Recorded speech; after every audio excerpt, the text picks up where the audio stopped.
Hello everyone, welcome back to the next video. In this video I will be showing you how you can mute or unmute your live video recording using CameraX in native Android application. So let's get started. So let me quickly show you guys the output. Here you can see I'm mirroring my device. So I'll just enable the camera permission as well as record audio permission, and here you can see, okay, so I'll just improve the lighting in my room. That's why you are not able to see anything in my camera, because I'm using a cheap Android device. So here you can should be able to see everything.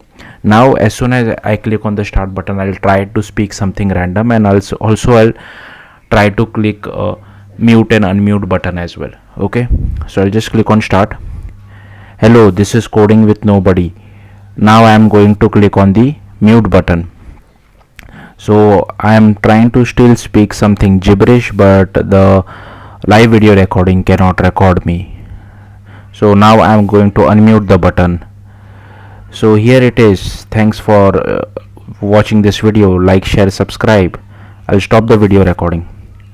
So the video has been saved to external storage, and you can just go to your files app or whatever, and you can just go to videos, and here you can see you can play the video. This is coding with nobody. Now I am going to click on the mute button. So here you can see you are not able to hear anything.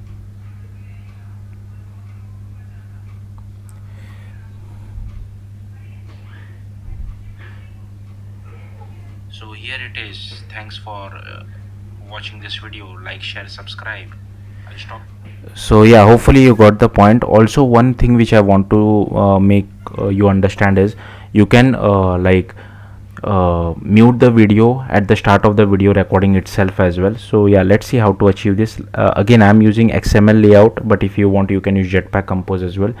The CameraX library for Jetpack Compose just got stable, but I'm waiting for few more days for it to become more stable. So yeah, that's why I'm still using XML layout. So I have just created an Android application, and the first thing you need to do is just go to build.gradle.kts, and here you need to add camera core, then you need to add camera 2, then add camera lifecycle, then add camera view, and then add camera video as well, and then just click on sync now button, and it will download all the Android dependencies for you. Then you need to go to android manifest.xml, and here you need to add uses feature of Android hardware camera, then record audio permission, camera permission, as well as write external storage permission. Then you need to go to activity underscore main, and here I'll just open this layout. So here we have the camera preview view, and here I have two buttons, so one for start and stopping the recording, and one for mute and unmute the button. Then you just need to go to main activity, and here you can see these are all the imports which are there. So I'll simply scroll through this. So here is our video capture recorder, then here we have this recording as well. Here is our camera executor, here is preview view viewfinder, here is our button for starting and stopping recording, and here is the mute unmute button. And here I'm just making use of this variable just to check whether the audio has been muted or not. Then here we are using register for activity result for requesting multiple permissions. So if the permissions are granted, then we just start our camera, else we display a toast message saying permission request denied. Then here inside on create we initialize our viewfinder button as well as mute unmute button. If all camera permissions are granted, then we just call start camera, else we call request permission.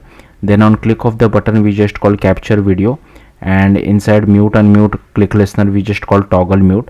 So inside toggle mute, here you can see we just get hold of our recording, we just toggle this muted value, and depending on what the value is, we just do recording dot mute is muted, and we just change the text of our button as well. That's it. Then inside capture video we get hold of our video capture, we get hold of our recording, we stop the recording, we make it as null. Here we get hold of our simple date format as well.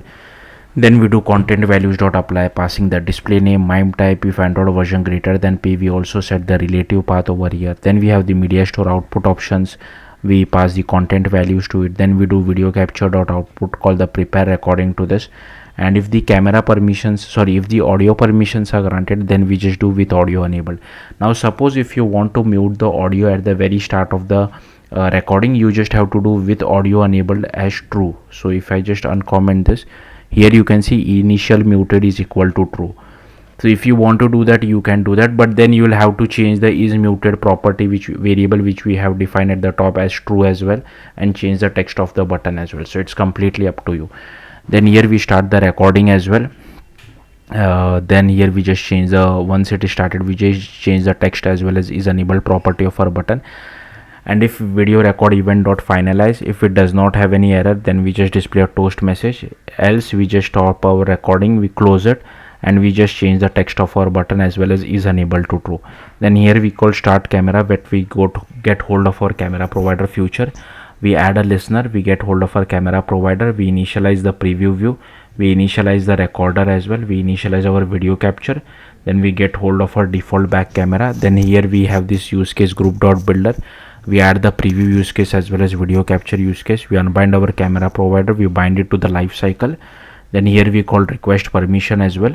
Then here we have this method called all permissions granted. Then inside on desktop we shut down our camera executor, and these are all the variables, helpful variables which I have defined for permissions and everything. So yeah, and hopefully I have already shown you Android manifest where you need to define all these particular permissions as well. And inside build.gradle, hopefully you have written all of the steps as well. And make sure you click on the sync now button. So yeah, that's all there is to it. If you have any questions, do let me know in the comments. Thank you for watching. Bye.